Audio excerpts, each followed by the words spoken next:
ግን ትግራይን እንደ ትንሹ እንኳን ብንወስድ ሚንስ ኦፍ ፕሮዳክሽኑን የሚቆጣጠር እሱ ነው። ሃይስት ስራ ዕድል የሚፈጥረው ኤፈርት ነው። ማአት ካምፓኒዎች አሉት። ትልቅ ኮንግሎመሬት ነው። ይህን የሚቆጣጠረው ቲፒኤልኤፍ ነው። ስራ የሚሰጠው ወይም የሚነፍገው ቲፒኤልኤፍ ነው። ግራጁዌት አድርገህ ወጥተህ የሆነ ኢንጂነር የሆነ ሐኪም ልትሆን ትችላለህ። የድርጅት አባል ካልሆንክ ስራ አትቀጠርም፣ አታገኝም። ስራ የሚቀጥረው ትግራይ ደግሞ ሁለት ነው። ወይ የትግራይ መንግስት ነው ወይ ኤፈርት ነው። ሁለቱም ውስጥ አያስገባም፣ ሁለቱንም ስለሚቆጣጠር ማለት ነው። ሚዲያዎች ኮምፕሊት እሱ ነው የሚቆጣጠራቸው። ናሬቲቭ አለው። እሱ የሚፈልገው በሚዲያው ይዘረጋል፣ እሱ የማይፈልገውን ደግሞ ያቆማል። ሀሳብ የመመንጨቱንም ስራ ሊቆጣጠር ነው የሚሞክረው። የሚመነጭ ሀሳብ ካለም የመዘርጋውን መንገድ ካላገኘ ወደ ህብረተሰቡ አይበተንም። ከበተንክም በሚዲያው ብቻ አይደለም፣ እስከ 1 ለ5 የሚባል አደረጃጀት አለው እስከ ታች ድረስ። ይሄ አደረጃጀት ከላይ እስከ ታች አንድ መስመር ነው የሚሄድለት። ይሄን በሉ ነው የሚባለው። ያን ይላል ሁሉም። ህብረተሰቡን ሳፎኬት ያደርጉታል። በእነዚህ አይነት መንገድ በተደራጀ ኃይል በሚሰራጭ አስተሳሰብ ሳፎኬት ያደርጉታል። በዚህ አይነት መንገድ በሚደረግ በሚረጭ አስተሳሰብ ሰውን ጥላሸት ይቀቡታል። በቃ የአንድ ከግራ በኩል የሚመጣ የፖለቲካ አስተሳሰብ ዋናው ዌፐኑ አቅም ሲያጥረው ሀሳብ ሲያጥረው ሀሳብ አይደለም፣ ሰውን ጥላሸት መቀባት ነው።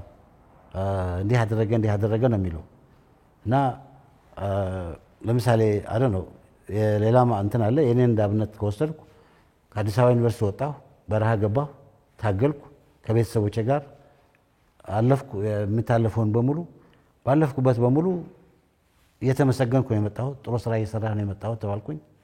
አሁን ችግር ሲያጋጥምም ችግሩን በተረዳሁበት መንገድ ተገንዝቤ ለትግራይ ህዝብ በሙሉ የመጣ አደጋ ነው ብዬ ስላመንኩ ወደ በረሃ ሄድኩ። የምሰራውን ስራ ሰራሁ።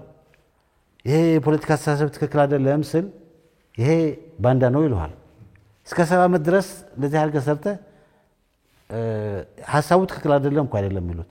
ፓርላማ ማቆም፣ ካውንስል ማቆም ለትግራይ አይጠቅምም አይሉም። ምክንያቱም ሀሳቡ በጣም ስትሮንግ ነው። የወረዳ አስተዳደር የወረዳ ምክር ቤት የራሱን የወረዳ መሪዎች ይምረጥ፣ ያውርድ፣ ይቆጣጠር፣ ትክክል አይደለም አይሉ።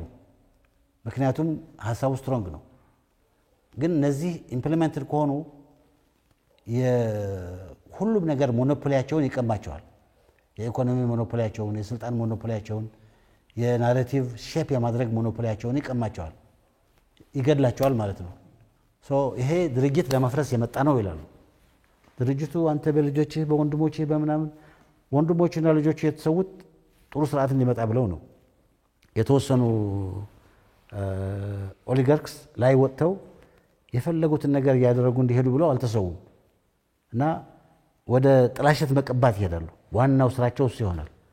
አንዳንዱ ሰው ኤክስፕሌን ለማድረግ የማይቻል ነገር ካለም ኤክስፕሌን ለማድረግ የማይቻል ሀሳብ እያመጡ እንትን ይሄን አናቆም እንዲል ለማድረግ ይሞክራሉ።